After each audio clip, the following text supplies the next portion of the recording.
कि कमज़ोर होता रुपया कितना बड़ा कंसर्न देख रहे हैं आप इंडियन मार्केट्स के लिए, और इसे एड्रेस कैसे करें? देखिए, जो चीज़ हमारे हाथ में नहीं है उसको हम कैसे एड्रेस करेंगे। बात यह है कि डॉलर रुपी एक कंसर्न है, लेकिन कहीं ना कहीं श्रेया, डॉलर रुपी जब टैरिफ वाला मामला आया था तो जो गिरावट आई थी वो कहीं ना कहीं मेजर्ड गिरावट थी। वो सरकार ने कुछ ना कुछ उसको होने दिया था, क्योंकि हम काफ़ी अनकम्पिटिटिव बन गए थे, हमारी ट्रेड डील नहीं हुई थी, बाकी सब देशों की ट्रेड डील हो गई थी। तो इस वजह से उसको थोड़ा सा हमने होने दिया था। जो पिछली वाली गिरावट आई वो ऑब्वियसली ग्लोबल थी, क्योंकि डॉलर में काफ़ी स्ट्रेंथ आ रही थी, इस वजह से डॉलर रुपी वीक हुआ। लेकिन देखिए, इंडिया जैसी कंट्री जहाँ पर इन्फ्लेशन हाई है, वहाँ पर 5 से 6% डॉलर रुपी डिप्रिशिएट होगा, ये आपको मान के चलना है। जब मैंने अपने करियर की शुरुआत की थी तो डॉलर रुपी 38 पे था, आज हम 95-96 पर है। तो ये तो होता रहेगा, ये दिस इज समथिंग। जो बात गुरमीत ने कही ना, ये पहले भी होता था, तब भी एफआईएस का पैसा आता था, लेकिन तब यहाँ पर बड़ी कंपनियाँ 40-40% की ग्रोथ दे रही थी। आज की डेट में वो ग्रोथ आनी बंद हो गई है बड़ी कंपनियों की, इस वजह से वो एफआई का पैसा जा रहा है, और वो फिर पूरा का पूरा विशेष साइकिल बन जाता है। फिर वो उससे रुपये पे और प्रेशर आता है, क्रूड महंगा है उसका प्रेशर आ रहा है। ये सब चीज़ें इस समय थोड़ा सा एक फेज चल रहा है, लेकिन अगर ब्रेंट वापस 60-70 चला गया तो वापस मेरे को लग रहा है 91-92 आ जाएगा रुपये। लेकिन डॉलर रुपये की वीकनेस से इतना घबराने की मेरे को लगता है ज़रूरत नहीं है, क्योंकि वो एक मेजर्ड गिरावट है। ओके, इस पर एक रिएक्शन कमल जी आपसे भी। डेडली कॉम्बिनेशन की हम बात करते रहते हैं, क्रूड में बढ़ोतरी, रुपए में कमज़ोरी, तो इसको इन्वेस्टर लर्निंग लेंस से कैसे देखें, क्योंकि आखिर में हमें मौके तलाश नहीं कमाई के। बिल्कुल सही है, जैसे अनुज जी ने कहा अभी, तो अल्टीमेटली डॉलर का इस तरीके से एप्रिशिएट होना और इंडियन रुपीस का इस तरीके से कमज़ोर होना अल्टीमेटली कैपिटल मार्केट के एंगल से बिल्कुल भी सही नहीं है। आप इसको बहुत सिंपल भाषा में ऐसे समझिए कि जब कोई एक फॉरेन प्लेयर इंडिया आया तो उसने $1 दिया, उसको 85 रुपीज़ मिला, और 85 रुपीज़ उसने इंडियन मार्केट में लगाए। 4 महीने में फॉर एग्जाम्पल उसने 10% रिटर्न कमाया, उसने शेयर बेचे, उसको 94 रुपीज़ मिले। अब 94 रुपीज़ में से 30% टैक्स का निकल गया, नेट उसके हाथ में आया 91 रुपीज़। तो बुक्स में तो उसके प्रॉफिट दिख रहा है, लेकिन वो 91 रुपीज़ लेके जब आरबीआई के पास गया तो उसको $1 वापस ही नहीं मिला। तो उसके लिए वाइबिलिटी बिल्कुल भी बराबर नहीं है।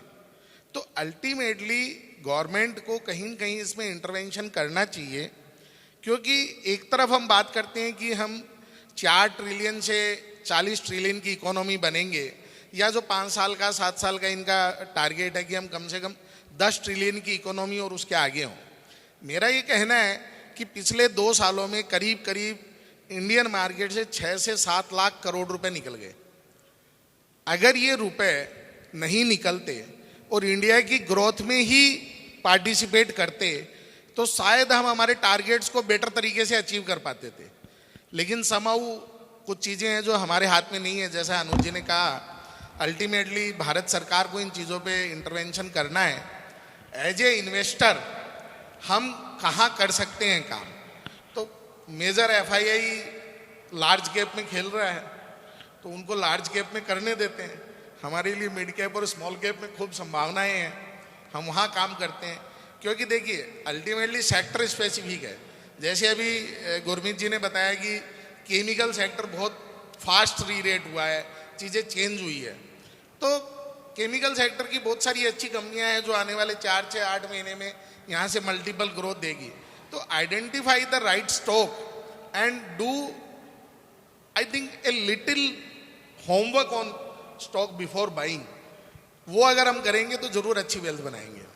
ओके, तो क्रूड का बढ़ना, रुपए में कमज़ोरी, इसको दरकिनार करके भी हम कमाई के मौके तलाश सकते हैं। अच्छा, एफआईज पे गुरमीत जी आपने कहा, लेकिन जब भी हम मार्केट में गिरावट के कारण समझने की कोशिश करते हैं तो एक बार कहीं ना कहीं जिक्र तो हो रहा है कि एफआईज की बाइंग नहीं आ रही।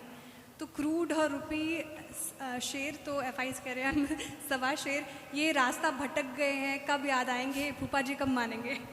नहीं, बिल्कुल रास्ता नहीं भटके और बिल्कुल ठीक कर रहे हैं। आप देखिए उन्होंने, कंसिडरिंग कि इंडिया की ग्रोथ स्टोरी इंटैक्ट है, फिर भी क्यों नहीं आ रहे? नहीं, आप देखिए एफआईएस ने इंडिया को सेल करके कहाँ इन्वेस्ट किया? कोरिया में किया, कॉस्पी का रिटर्न देखिए, ताइवान का रिटर्न देखिए, चाइना का रिटर्न देखिए, कहाँ गलत किया।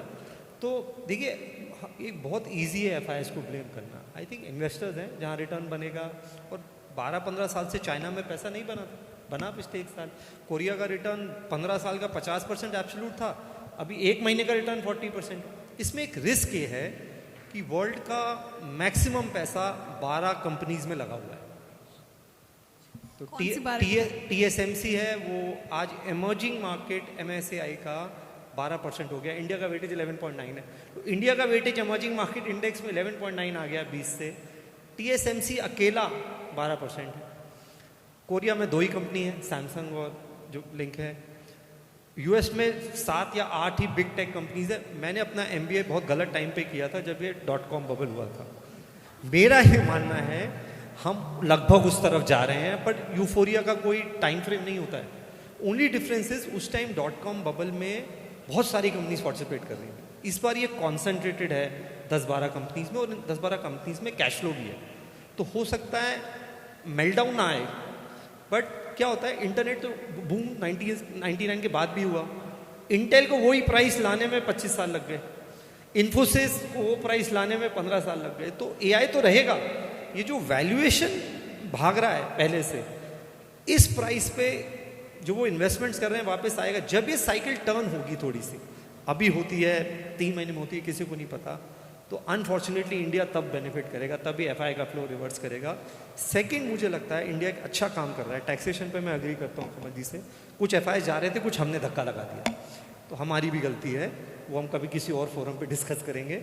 पर 3-4 जगह इंडिया उसको अट्रैक्ट करने की कोशिश कर रहा है। आप देखिए वर्ल्ड में सेमीकंडक्टर में फैब्रिकेशन में शॉर्टेज नहीं है, पैकेजिंग में शॉर्टेज। एनवीडिया ने TSMC को अगले साल के लिए बुक कर दिया है।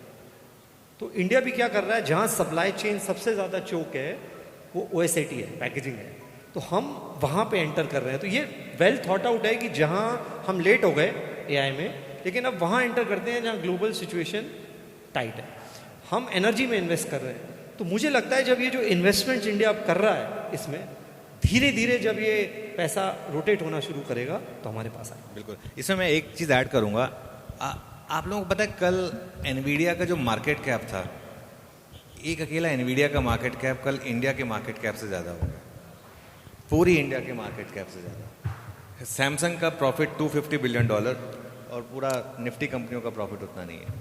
तो अब इशू ये है कि वहाँ पे US मार्केट में FIs को उनके खुद के स्टॉक्स और ट्रिलियन डॉलर कंपनियाँ 40% की रेवेन्यू ग्रोथ दे रही हैं।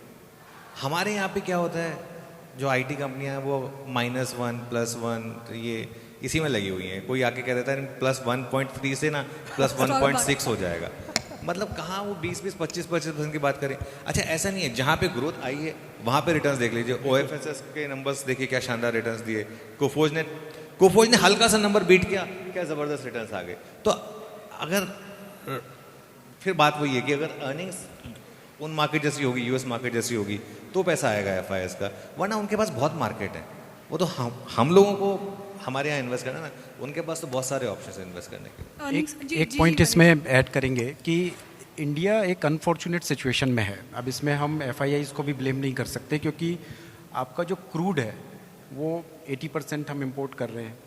अब अगर 10% इंक्रीज़ हो जाता है क्रूड के प्राइस में, अनफॉर्चुनेटली आपकी GDP 0.15% कम हो जाती है, इन्फ्लेशन 0.3% बढ़ जाता है। $10 अगर आपका इंक्रीज़ होता है क्रूड में, 5 मिलियन बैरल हम जब ले रहे हैं, तो आपने जितना भी 13-14 बिलियन का डिफेंस का बजट बनाया था वो पूरा का पूरा आपका चला गया क्रूड में। Now because of all these unfortunate situations, जब FPI कैलकुलेशन करने बैठता है तो उसको लगता है कि ये क्या चल रहा है। तो कहीं ना कहीं एक जो इंडिया मेज़र ले रहा है कि एनर्जी सिक्योरिटी अब हमको बढ़ाना है, सो किसी और की जियोपॉलिटिक्स का प्राइस इंडिया भर रहा है। तो जब ये इंडिपेंडेंस आ जाएगी तब एक FPI को कॉन्फिडेंस आना चालू होगा कि हम किसी और की गलती का खामियाजा नहीं भुगतेंगे, और इंडिया पर फिर उनका एक कॉन्फिडेंस आना वापस से चालू होगा। कमल जी, अब आपको भी रिएक्शन देना पड़ेगा। पूरे FIs की चर्चा कर ली हमने, अब आप बताइए कब मानेंगे वो?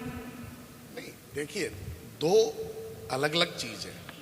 एक जो ये करंट सिचुएशन है और दूसरी इंडिया ग्रोथ स्टोरी।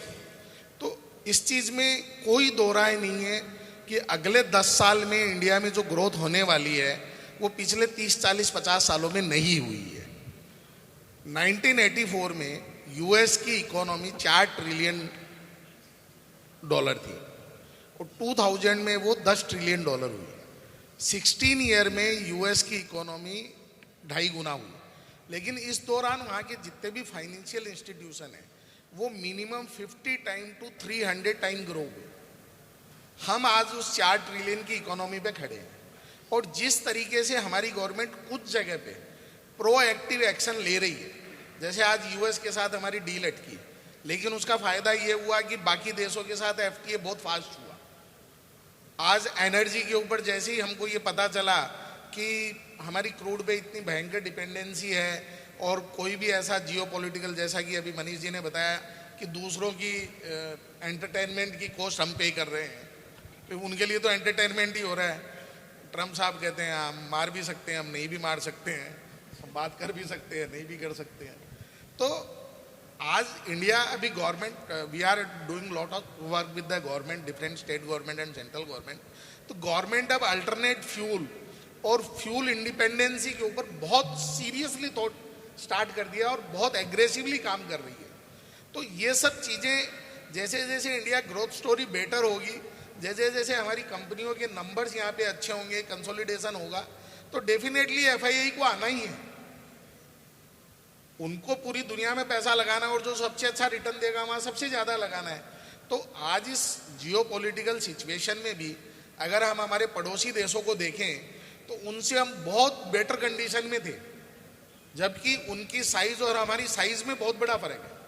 तो कहीं न कहीं हमारे पास जो चीज़ें तैयार हो रही है, जो रिसोर्सेज तैयार हो रहे हैं, जो हम मैन्युफैक्चरिंग हब बनने की तरफ बढ़ रहे हैं, ये सारी चीज़ों का अल्टीमेट इम्पैक्ट जो है वो आने वाले सालों में मिलेगा।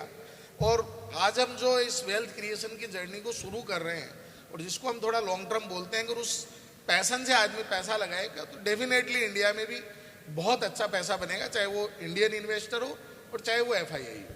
देखिए मैं इतना बोलूँगा, जहाँ पे अर्निंग्स आ रही है, ग्रोथ आ रहा है, वहाँ एफआई पैसा लगा रहा है। सीजी पावर न्यू हाई पे, जी वर्नोवा, हिटाची एनर्जी नए हाई पूरा पावर इक्विपमेंट्स पे। हाँ, जहाँ पे अर्निंग अच्छा आ रहा है। आज फेडरल बैंक अगर निम इम्प्रूव करता है, कासा इम्प्रूव करता है, पैसा आता है, एफडीआई आ रहा है आरबीएल बैंक में। एचडीएफसी बैंक अगर 3% ही निम करेगा और आईसीआईसीआई बैंक फर्दर इंप्रूवमेंट नहीं दिखाएगा क्रेडिट ग्रोथ में, तो पैसा नहीं आएगा, पैसा रोटेट होगा। तो मुझे लगता है कहीं ना कहीं हमारे टॉप कॉन्ग्लोमरेट्स को भी थोड़ा फोकस केपेक्स करना चाहिए। और यहाँ गलती है, कॉर्पोरेट टैक्स कट होने के बाद केपेक्स करने की जगह सबने अपने कैश बैलेंसेस बढ़ाए और डेट रिटायर किए। अगर ये पैसा फोकस केपेक्स में गया होता तो नतीजे कुछ और होते अभी अर्निंग्स के। इन्फोसिस सबसे बड़ा पहला इन्वेस्टर था ओपनएआई, वो बैक ट्रैक कर गया। तो अब हम वापस आ रहे हैं, अब आप देखिए केपेक्स साइकिल वापस से स्टार्ट हो रही है। तो मुझे लगता है कुछ लैग के बाद ये अर्निंग्स में दिखेगा और उसके बाद एफआईएस के फ्लोज में। बिल्कुल, वो इन्फोसिस को तो सबसे बड़ी गलती हो गई वो उस समय, वो जब उनके पुराने सीईओ थे तब वो इन्वेस्ट कर रहे थे ओपनएआई में और फिर वो शायद हाँ उसको फिर इन्वेस्ट नहीं करने दिया गया।